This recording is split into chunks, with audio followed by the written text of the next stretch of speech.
السلام علیکم ورحمۃ اللہ وبرکاتہ۔ میں Kaleem Mohi uddin, assistant professor of Urdu, government degree college for women, Karimnagar, آپ کے سامنے آج ایک نئی غزل حیدر علی آتش کی لے کر حاضر ہوا ہوں۔ اس غزل کے بارے میں ہم جانکاری حاصل کریں گے کہ غزل کسے کہتے ہیں، غزل کی تعریف کیا ہے، غزل کا تاریخی جائزہ کیا ہے، اس پر تھوڑی سی بحث کریں گے، اور حیدر علی آتش کے بارے میں بھی تھوڑی سی جانکاری حاصل کریں گے۔ غزل کی تعریف: غزل اردو شاعری کی مقبول اور پسندیدہ صنف ہے۔ لغت میں غزل کے معنی عورتوں سے باتیں کرنے کے ہیں، لیکن شاعری کی اصطلاح میں غزل ایسی نظم کہتے ہیں جس میں جدا جدا اشعار میں زندگی کے مختلف موضوعات جیسے عشق، تصوف، غم، خوشی اور زندگی کے تمام مسائل بیان کیے جاتے ہیں۔ غزل کو کوزے میں سمندر بند کرنے کا فن کہتے ہیں۔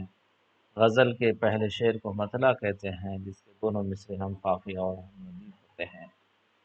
غزل کے دیگر اشعار میں دوسرے مصرے میں قافیہ اور ردیف کی پابندی نہیں ہوتی ہے۔ غزل میں طاق، عادات، 5 یا اس سے زیادہ اشعار ہوتے ہیں۔ غزل میں اگر 2 اشعار میں ایک ہی خیال پیش کیا جائے تو اسے قطع کہتے ہیں۔ غزل کے اچھے شعر کو شعبیت یا حاصل غزل شعر کہتے ہیں۔ غزل کے آخری شعر کو جس کے ذریعے شاعر اپنی بات ختم کرتا ہے مقطع کہتے ہیں۔ عام طور پر شاعر غزل کے آخری شعر میں اپنا مختصر قلمی نام استعمال کرتا ہے، اسے تخلص کہتے ہیں۔ تخلص کے اوپر پت کی نشانی لگائی جاتی ہے، جیسے میر، حالی، غالب وغیرہ۔ اردو میں فارسی کے اثر سے غزل گوئی کا آغاز ہوا۔ قلی قطب شاہ، ولی، میر، غالب، آتش، ناصر، صفی، انشا، مومن، حسرت، درد، فراق، ناصر کاظمی وغیرہ اردو کے مشہور غزل گو شاعر گزرے ہیں۔ مطلع: لفظ مطلع طلوع سے بنا ہے، جس کے معنی ظاہر ہونا یا نکلنے کے ہے۔ شاعری کی اصطلاح میں جس شعر سے غزل شروع ہوتی ہے، یعنی غزل کے پہلے شعر کو مطلع کہتے ہیں۔ مطلع کے دونوں مصرے ہم قافیہ ہم ردیف ہوتے ہیں۔ قافیہ کسے کہتے ہیں اور ردیف کسے کہتے ہیں؟ قافیہ ہم ہم وزن الفاظ کو قافیہ کہتے ہیں، جس میں ایک ہی وزن ہوتا ہے، رائمنگ ورڈز ہوتے ہیں۔ ہم آواز اور ہم وزن الفاظ ہوتے ہیں، اس کو ہم قافیہ کہتے ہیں۔ اور ردیف بار بار دہرائے جانے والے، ہو بہو ایز اٹ از بار بار دہرائے جانے والے لفظ کو یا الفاظ کو ردیف کہتے ہیں۔ اس شعر کے اندر کوئی دن گر زندگانی اور ہے، اپنے جی میں ہم نے ٹھانی اور ہے، اور ہے، اور ہے ہو بہو استعمال ہو رہا ہے ایز اٹ از، اس کو ردیف کہیں گے۔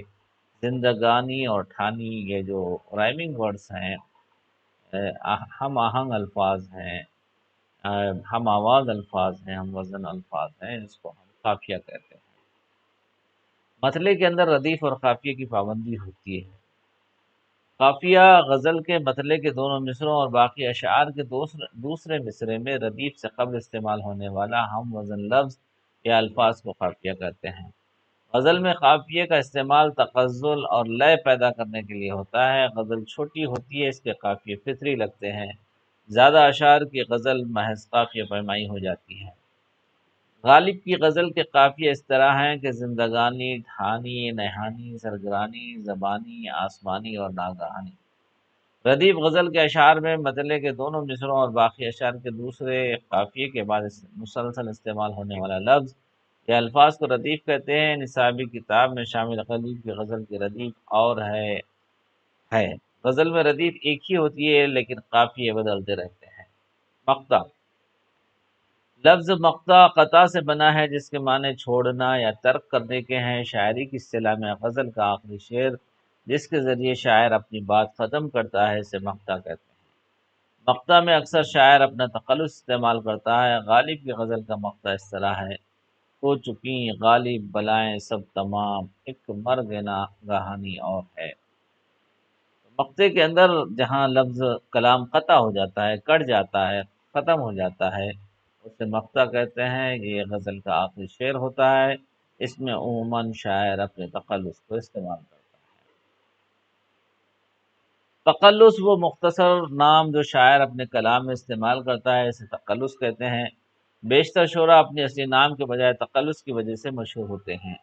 تقلص کے لیے شاعر کے نام کے اوپر نشانی لگائی جاتی ہے۔ چند شعراء کے نام اور تقلص اس طرح ہیں: ولی محمد ولی، مرزا اسد اللہ خان غالب، میر تقی میر، شیخ امام بخش ناسک، خواجہ حیدر علی آتش، الطاف حسین حالی، میر ببر علی انیس، مرزا سلاست علی دبیر، شبیر حسن خان جوش، رگھوپتی صاحب فراق، نواب مرزا خان خطاب۔ یہ لوگوں کو فراق گورکھپوری کے نام سے زیادہ پہچانے جاتے ہیں، لیکن رگھوپتی صاحب ان کا اصلی نام ہے، بہت کم لوگ جانتے ہیں۔ جوش کو جوش ملی آبادی کے نام سے جانتے ہیں، لیکن شبیر حسن خان جوش کے بارے میں بہت کم جانتے ہیں۔ دبیر کو مرزا دبیر کے نام سے زیادہ جانتے ہیں۔ سلاست علی مرزا سلاست علی دبیر کے نام سے بہت کم لوگ جانتے ہیں۔ میر ببر علی انیس کو میر انیس کے نام سے جانتے ہیں۔ اس طریقے سے آتش، خواجہ حیدر علی آتش کو آتش، اور الطاف حسین حالی کو حالی، ناسک کو کا اصلی نام تو بہت ساروں کو معلوم ہی نہیں، شیخ امام بخش ناسک، تو یہ ان کے تخلص ہیں، تخلص کی وجہ سے کافی مشہور ہیں۔ غالب جیسا مشہور ہے، مرزا اسد اللہ خان کم لوگ جانتے ہیں۔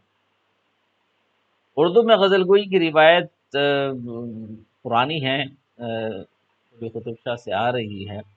غزل اردو شاعری کی آبرو ہے اور ہندوستان کی گنگا جمنا تہذیب کی نمائندگی کرتی ہے۔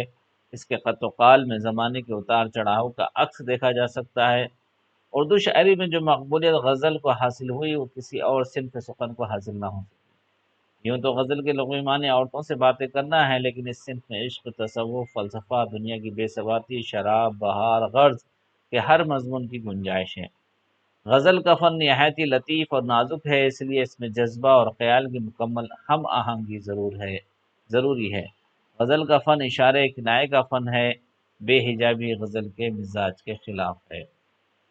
اردو شاعری میں غزل کی روایت زمان قدیم سے رہی ہے، چنانچہ قدیم اردو یا دکنی شاعری میں بھی غزل کے بہترین نمونے ملتے ہیں۔ ولی اورنگ آبادی نے غزل کے فن کو باقاعدگی بخشی اور اس کو دکن سے شمال میں متعارف کروایا۔ اس کے بعد شمالی ہند کے شعراء نے اس کے ارتقاء میں نمایاں رول انجام دیا۔ دبستان لکھنؤ کی روایت نے اس کے فن کو ٹھیس پہنچائی۔ اس کی وجہ سے غزل میں معاملہ بندی و خارجی عناصر درائے، غزل میں چٹکارے کا عنصر پیدا ہو گیا۔ 1857 کے انقلاب کی وجہ سے ہندوستان کے سماجی زندگی میں بہت سی تبدیلیاں رونما ہوئیں۔ اس انقلاب نے زندگی کے ہر شعبے کو متاثر کیا ہے۔ ہندوستانی عوام کو نئے حالات اور نئے تجربات سے دوچار ہونا پڑا، چنانچہ اس کا اثر ادب پر بھی ہونا ضروری تھا۔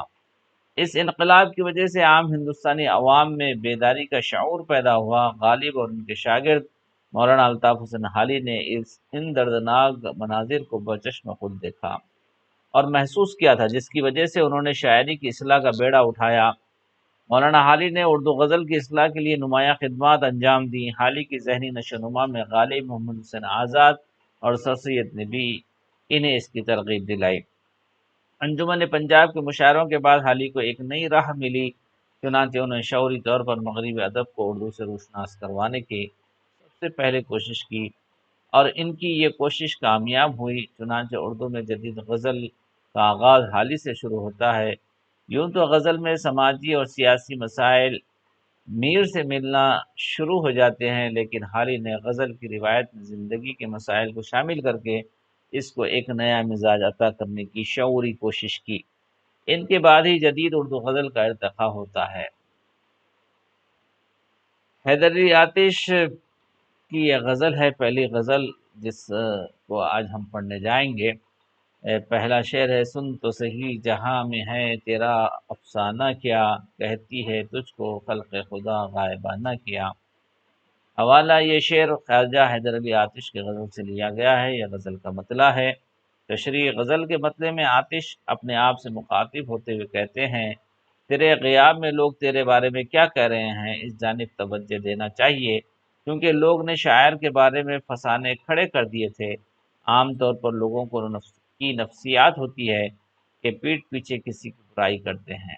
شاعر اپنا محاسبہ کرتے ہوئے کہتا ہے: شاید میں برا ہوں، اس لیے میرے پیچھے لوگ میری برائیاں کر رہے ہیں یا میرے برے کاموں کا قصہ بیان کر رہے ہیں، یہ کہتے ہوئے شاعر اپنا احتساب کرنا چاہتا ہے۔ اگر شاعر نے اچھے کام کیے ہوں تو اسے یہ اطمینان ہوگا کہ لوگ اس کے غیاب میں اس کی تعریف کر رہے ہیں، لیکن اس طرح کم ہی ہوتا ہے کہ انسان کو اس بات کی کوشش کرنا چاہیے کہ وہ ایسی زندگی گزارے کہ لوگ اس کی غیر موجودگی میں تعریف کریں، اور اگر پتہ چل جائے تو اس کی غیر موجودگی میں لوگ اس کی برائی کر رہے ہیں تو انسان کو برائی ترک کرتے ہوئے اپنی زندگی کو بہتر بنانا چاہیے۔ مرکزی خیال: انسان کو تھوڑی دیر کے لیے فکر کرنا چاہیے کہ اس کی غیر موجودگی میں لوگ اس کی تعریف کرتے ہیں یا برائی بیان کرتے ہیں۔ اگر تعریف کرتے ہیں تو اسے مزید نیک بننا چاہیے، اگر برائی کرتے ہیں تو انسان کو اپنی اصلاح کی فکر کرنی چاہیے۔ اس کا دوسرا شعر ہے: زیر زمیں سے آتا ہے جو گل زر بکف، قارون نے راستے میں لٹایا خزانے کو۔ قارون یہاں تشبیہ ہے، یہ قارون جو ہے موسیٰ علیہ السلام کے زمانے کا بہت مالدار ہے اور بہت وزیر تھا یہ فرعون کا، اس کے خزانے بہت مشہور ہیں۔ یہ شعر خواجہ حیدر علی آتش کی غزل سے لیا گیا ہے۔ اس شعر میں آتش کہتے ہیں: زمین کا سینہ چیر کر ایک ننھا پودا باہر نکلتا ہے اور اس پودے پر لگنے والا پھول ہیرے کی طرح چمکتا ہے۔ زمین سے اگنے والے پودے ایسے ہیں جیسے زمین سے قارون کا خزانہ نکل رہا ہے۔ جو زمین زرخیز ہوتی ہے وہ اچھی فصل کی شکل میں خزانہ اگلتی ہے، اس لیے زمین سے نکلنے والی پیداوار کو بھی دولت و خزانہ کہا جاتا ہے۔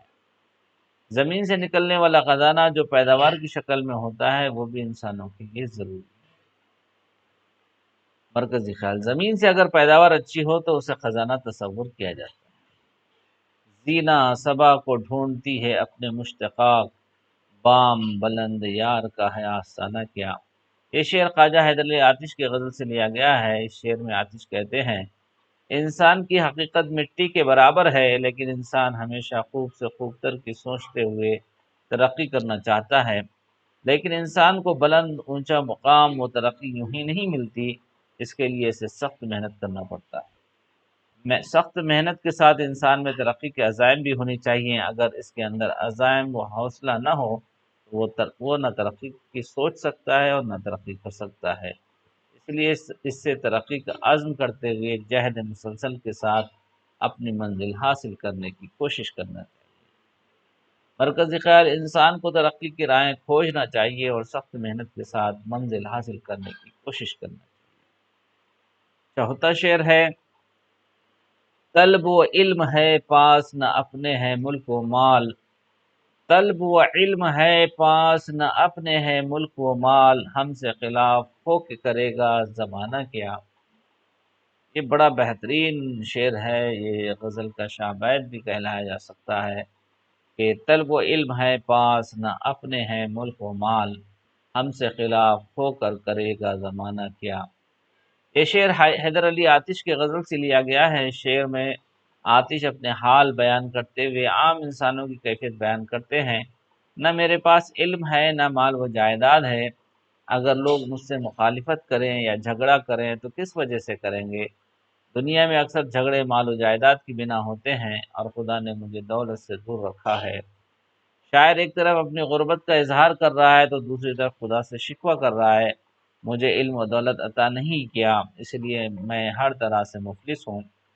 میری مفلسی مجھے دنیا کے جھگڑوں سے بچائے رکھتی ہے، لیکن اے خدا، دوسرے لوگوں کی طرح میری بھی خواہش ہے کہ میں مال و دولت و جائیداد والا ہو جاؤں۔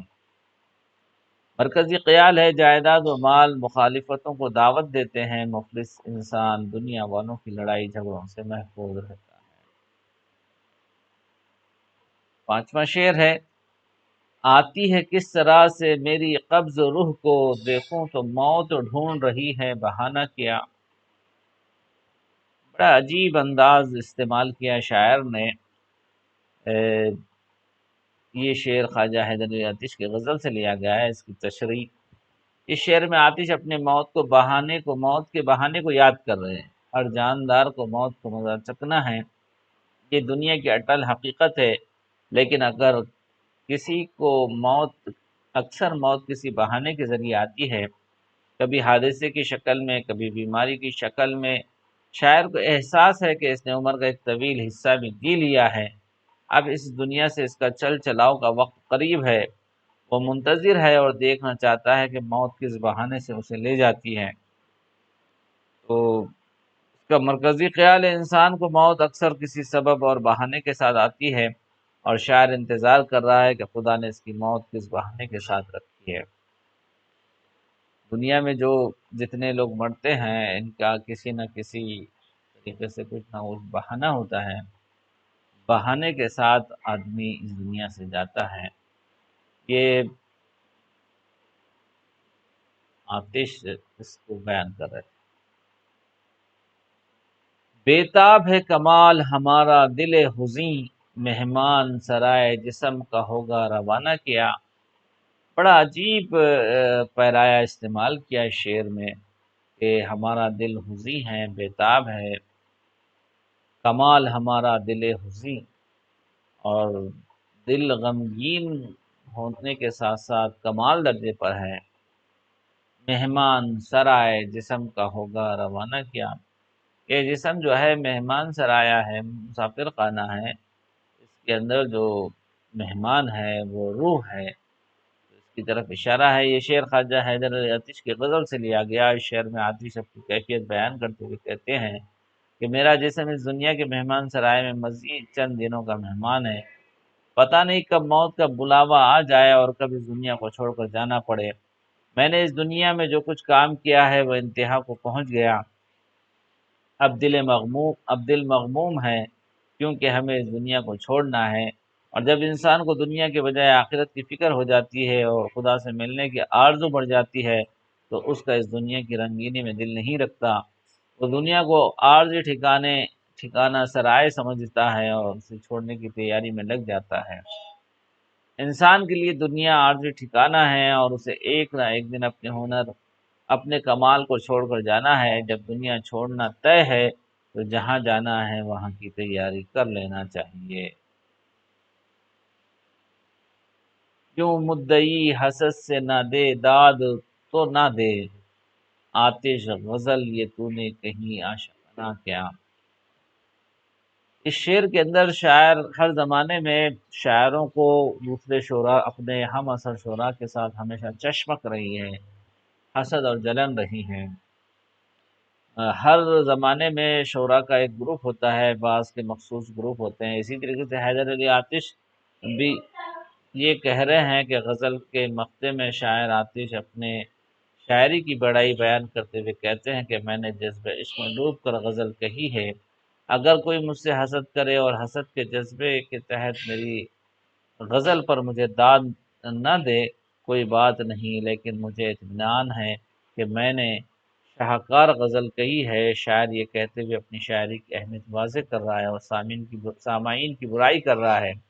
اردو شعراء نے اکثر اپنی شاعری کی تعریف خود کی ہے۔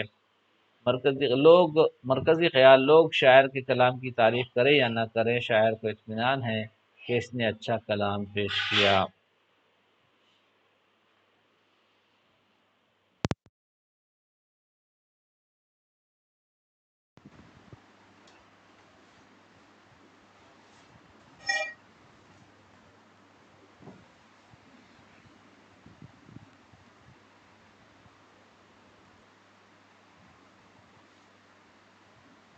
تو اس طریقے سے یہ آتش کی غزل تھی، پہلی غزل۔ اس میں شاعر بڑے واضح انداز میں اپنی شاعری کے بارے میں بتلا رہا ہے کہ یہ اس